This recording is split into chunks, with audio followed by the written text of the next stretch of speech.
सोलापुर में प्याज की गिरती कीमतों से परेशान एक किसान ने अपने ही फसल में आग लगा दी है। मोड़ तालुका के बेगमपुर गांव के किसान लखन माने ने करीब 2 एकड़ में प्याज की खेती की थी, लेकिन 100 बोरी प्याज बेचने के बाद उन्हें सिर्फ 1400 रुपए ही मिले हैं और लागत भी वापस नहीं मिलने से नाराज किसान ने प्याज को आग के हवाले कर दिया है।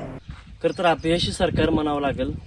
आज शेतकऱ्यांच्या हितासाठी कुठलं सरकार राहिलेलं नाही। आज कांदा काढणीपासून कांदा लागवडीपासून ते काढणीपर्यंतचा खर्च आपण बघितला तर मार्केटला गेल्यानंतर अक्षरशः 100 पोत्याला 1400 रुपये पट्टी यावी पण शेतकऱ्याची व्यथा खूप अवघड झालेली आहे। आज मार्केट सुद्धा येताना पदर पैसे द्यावे लागतात। आज कोल्हापूर सारख्या मार्केटला जर कांदा नेला तर गाडी भाडं आपल्याला स्वतःला द्यावं लागतं। इथपर्यंत परिस्थिती वाईट झालेली आहे। त्यामुळे कांदा लागवडीचा हंगाम योग्य आहे, मात्र गेल्या 2 वर्षापासून कांदा उत्पादक शेतकरी हवालदिल झालेला आहे, कारण याला जबाबदार फक्त केंद्र सरकार आणि राज्य सरकार आहे।